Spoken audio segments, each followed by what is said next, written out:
On the HF radio waves, does a net take precedence? Does a net take a priority over you, a de-expedition operator, a POTA or a SOTA operator, or just a general overall amateur radio operator, general or extra class? Does a net take precedence over you being on their frequency? Once again, this is an article from Reddit, and I love these articles. Not every article I find on Reddit is good, but many of them are. Many of them are quite fun and quite hilarious to read. You know what? And sometimes the article isn't even the best part. Sometimes the best part is the comments, and I think the comments on this one are pretty good. This is actually two different pages on the Reddit, the amateur radio subreddit on Reddit, and this one, I had to link back to this one because this is the first one I found, Maritime Mobile Net Service Network Discussion. Okay, and he says, I recently came across this discussion, and he links back to the original discussion right here, which was kind of a discussion, but then some comments and whatnot. So this is where it starts, though. Today, a friend and I were operating POTA at US 0629. Okay, this was 17 days ago, so this is 2024, very recent. He dialed a few frequencies to find an open spot, and when we did, he asked if the frequency was in use 3 times over a period of about a minute. I've done this myself numerous times. Most of the time, you don't get any answers. No response. He passed the mic, and I called CQ POTA. Immediately, I get this 20 over 9 station, in other words, very, very loud station, giving me the business. Giving me the business, okay. Sounds like something my grandpa would say. I thought he was going to call in the Coast Guard for a ship-to-shore bombing. LOL. My friend checked for a clear frequency, and no one spoke up. I didn't see the VFO, or I probably would have suggested a change, but holy cow, the angular my one single CQ caused. I had no idea I was in violation of the holy sacred MMN, Maritime Mobile Net. They were on 14.300. So I QSY'd to a different frequency. We had a great activation. Anyhow, if you are the Archangel Lord Protector over the realm of 14.300 and were the lid to get all up in my jimmy today around 1300 hours, all I have to say is you didn't identify your transmission. Okay, so this guy gets on the frequency, says, is this frequency in use 3 times? No answer. They call CQ POTA, and this guy at Maritime Mobile Net comes along and runs them off. I don't know what was said. He didn't say in the article what was said, but he runs them off, but apparently he never identified his own call sign. Okay, well, violation number 1 there, my friend. I have had people, to my knowledge, I've never activated POTA on 14.300, but let me tell you a little secret here. And we're going to get to this. I'm going to show you some examples of this here in just a minute. No one owns 14.300. If your net is running on 14.300 or any other frequency, on any band, you don't have any more right to that frequency than I do. As a licensed amateur radio operator in the United States, or outside of the United States, or overseas, or somewhere, if you have access to that frequency, you have no priority over that frequency over me, and I don't have any priority over you. And I'm going to give you some examples of this here in just a minute, so stick around. But I have personally been on a POTA activation and had someone come by, and most of the time, these guys are polite. Most of the time. I've had a couple of rude guys come by, but most of the time, we'll say, hey, man, we're starting a net here in like 15, 20 minutes. If you don't mind, we do this net every day. And you know what? If they're polite, I'd be like, sure, man, I'll move. No problem. My wife found a POTA found an article in the POTA Facebook group, and she's like, "This was a heated discussion about changing frequencies when you're on POTA for nets." And I'm like, "Yeah, that's been a thing for a long time." So I had to kind of tell her how it was, and she's like, she kind of rolled her eyes at it. She's like, "Oh boy, men, who can stand them, right?" If the operator is polite and asks me to move, sure. Now, I had one guy one time. I was in Costa Rica. I was searching for QSOs. I was not calling CQ. I was searching and pouncing. I found a station that was somewhere in South America. I don't remember where he was. And he was calling CQDX with a foreign call sign, with a DX call sign. And I went back to him 2 or 3 times with my Costa Rican call sign, Tango India 7 stroke, Kilo Charlie 5, Hotel Whiskey Bravo. And after 3 or 4 or 5 times of going back to him, he wasn't hearing me. I don't think I ever made contact with him. But after like the 4th or 5th time I tried to go back to him, this louder station came back to me and says, "Hey, can you move? Because we're about to start a net." And I just ignored him. So I was listening to the DX station call CQ, CQDX, and I'd say, Tango India 7 stroke, Kilo Charlie 5, Hotel Whiskey Bravo. Go back to him. He wouldn't hear me. I tried it a couple more times, and the other station, once again, hey, man, hey, Tango India 7 station, can you please move? We're about to start a net. And I went back to the guy. After 2 or 3 times, I got a little bit irritated. I don't think I was rude, but I might have been. But I went back to the guy and said, dude, I'm not on this frequency. I'm calling back to a DX station that's calling CQ. His call sign is this. I'm trying to work him. If you would shut up long enough for me to work him, I'd move and QSY. And he comes back to me and he says, well, can you ask him to move? We're about to start a net. And I'm like, no, I'm not going to ask him to move because your stupid ass net does not take precedence over this DX station that is been working a pilot for the last 30 minutes that I know of. He's probably been on there for a couple hours. So why don't you ask him to move? Oh, you can't hear him? Not my problem. Change your dumbass net to another frequency, or maybe don't do it one day. You don't have to hold the net every freaking day of the year. These net guys get really pissed off during contest weekends, and they really don't like POTA operators because POTA operators have flooded the bands. Well, guess what? You either use the bands or you don't. Which one is it going to be? Do we want to use our frequencies and have them available to us, or do we want to not use our frequencies and get them taken away from us? Say, well, the net is using the frequency. Yeah, the net is using the frequency every freaking day at the same time. Give me a break. I used to love checking into nets, okay? But I don't like to check into a net and say, okay, we've got you on the list. We'll get back to you. And then 30, 45 minutes later, they circle back to my call sign and they're like, hey, did you have any traffic? I'm like, well, not now. I've moved away. I don't have an hour to sit there and listen to your freaking net and get weather reports from people all over the country.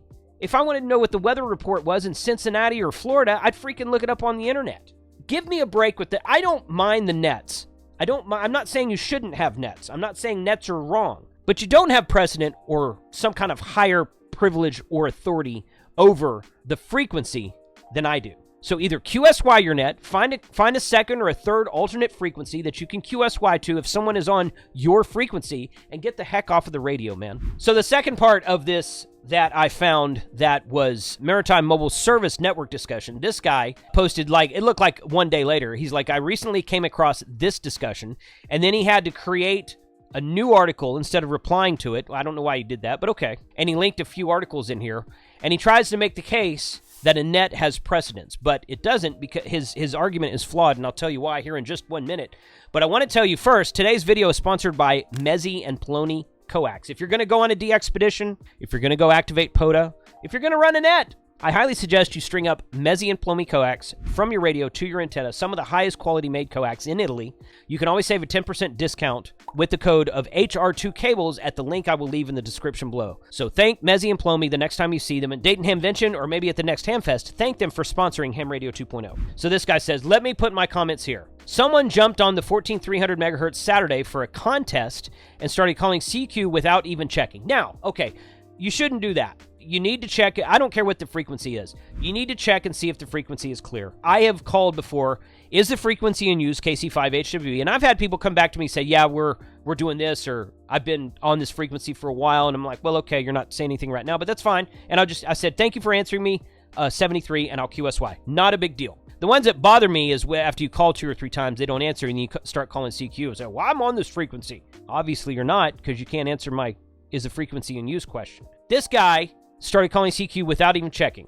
Same has been the case with POTA stations. I believe that. So if you guys are POTA operators, always check and see if your frequency is in use. I just chalk it up to immaturity, like a lot of hams today have, if they even have licenses at all. Most are concrete brains or lack any radio experience at all. Well, I can only assume that the writer of this article is himself a concrete brain due to what he's about to say in this article. For your information, nets do take precedence. No, they don't.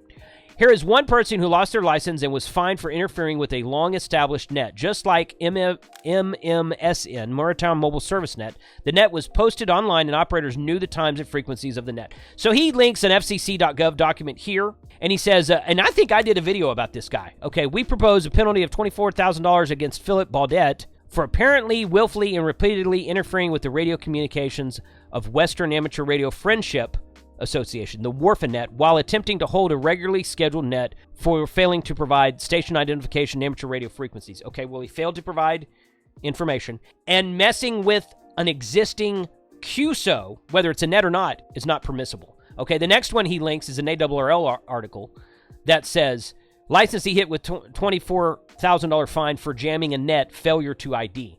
Okay, well, if you're failing to ID, that's a finable offense. If you are jamming an existing QSO, whether it's a net or not, that's a finable offense. It has nothing to do with the fact that this was a net going on and the net precedence over anyone else operating on this frequency. The example of these two articles was the same person jumping into an existing net that was already ongoing and trying to jam it and not IDing. That's just malicious intent. That's what that is. That's why he was fined. And then the guy gives other examples, and he says right here, jammer enforcement. Jammer. A jammer is not permissible. Okay, so he's linking jammer articles saying this is why nets take precedence, because you can't jam them. Well, you can't jam anybody. If I'm on there calling CQ POTA for 15 or 30 minutes and you come by and try to jam me, if the FCC is actually doing their job and actually doing what they are supposed to be doing and paying attention, and someone records them trying to jam me on POTA and sends it to the FCC, they could get fined as well. It's not because it's a net. It's because it's illegal to jam someone who's already on the frequency. And he goes on to say, the FCC has started monitoring and going after stations under the Radio Piracy Act. Again, the Radio Piracy Act doesn't have anything to do with nets. It has to do with being on pirate frequencies, frequencies you're not authorized for. Yes, established nets do have priority with their operations are posted. Yes, the FCC will fine you for interference. If you want to test the waters, you better bring your spear gun. Be sure to give your call signs for all to hear. So this guy has no clue what he's talking about. Sorry. Your articles don't have anything to do specifically with nets. Your articles have to do with jamming and interference, which is not permissible to anyone at all. But the best part of this article are the comments. So Stuart Baker says, LOL, tell me you didn't read your sources or regulations without telling me. Willfully interfering and failure ID is different from using an open frequency that some net has laid claim to. You can't reserve a frequency for a net, but as courtesy to QSY. If you want to have an intelligent discussion of regulations and courtesy, I'd recommend avoiding insults. Very well said. If there's a station using the frequency that a net is typically on, they have the obligation to do like anyone else and QSY. They don't get special privileges or allocated frequencies. Every regular net I've ever taken part in sends emails or posts online that a net is at X time and S frequency plus minus based on activity. Nets don't get assigned frequencies. Very well said. And then this guy, VK4HAT, he quotes the original article. He said, wrong. The FCC does not own me. If you're a VK4, the FCC certainly doesn't own you because you're in Australia. But the FCC is not the one who gives the nets. The net picked their own frequency long time ago when they started the net. The FCC doesn't assign frequencies. In fact, band allocations overall, band allocations for where we do sideband on an HF frequency or FT8 or PSK or CW or phone or AM transmissions, those band allocations are actually done by ARRL. That's not an FCC thing. The FCC doesn't care if you do FT8 on a sideband frequency or if you do FT8 on an FM frequency on 10 meters. The FCC doesn't care about that. The FCC says, this is your band from this frequency to this frequency. Here you go. Use it. And then band allocations are done by organizations like ARRL and ITU. So band allocations are a gentleman's agreement across nations, across ham radio operators worldwide, so that you know where to find stations on CW, stations on FT8, stations on PSK, stations on RIDI, stations on AM, stations on upper and lower sideband. Okay, we use a upper sideband on 10, 12, 15, 20 meters, and we use lower sideband on 40 meters and down. But I could use upper sideband on 40 meters if I wanted to. In fact, I've done it. There's one guy I know who's a FedEx pilot that has a 40-meter HF radio in his airplane when he's a cargo FedEx pilot, but it only goes to upper sideband. So we got on 40-meter upper sideband and talked to him and make QSOs. There's nothing wrong with that because the FCC doesn't care what transmissions we're using or where the band allocations are. That's done by us. Amateur radio operators, ITU, and people do that. That's not an FCC thing. So that argument's invalid anyway. This is probably the best one right here. Yeah, so wrong, the FCC does not own me. And he's like, is the frequency in use 14300, net, nothing not heard, frequency is mine, CQ. Tough luck to the net, they can go QSI like everyone else, no one owns a frequency. Net can ask politely if I mind moving, mostly I would. But if they think they can talk over me, cause deliberate QRM and just ignore me as they calm down the frequency, they can just deal with it. Finally, it was a de-expedition from Liberia on Bodie McBoatface net's frequency. Bodie McBoatface. FCC has no jurisdiction in Liberia, and the net needs to QSY. Yeah, again, FCC has nothing to do. This guy quoting FCC articles is wrong. FCC has nothing to do with this at all. Okay, so forget about the FCC. That has nothing to do with this specific topic. No one owns a frequency. It's in use. You have to QSI, even Bodie McBoatface net. And then Bodie McBoatface net. This needs to be spread far and wide. No, mate, nets don't take precedence, especially with that stupid maritime one. The frequencies are open to all and not owned by self-assigned net operators. So, well said. Nets don't own the frequency. You don't own the frequency. If you go out and activate POTA every day, and you always pick the same frequency, but one day you get to the park, and someone's on that frequency, you need to QSY. You can ask them to move. They can say no. They don't own the frequency, neither do you. If it's an emergency hurricane net, then maybe. Maybe so. If it's some sort of emergency net, emergencies themselves take precedence over amateur radio, and that's one of your questions in your testing. When you get your first license, that's when emergencies always take place. But a regularly scheduled net for just check-ins and telling each other how the weather is that you could easily find on your smartphone? No. Sorry. It's the way it is. But more topics on that. Check out these videos right here, 73.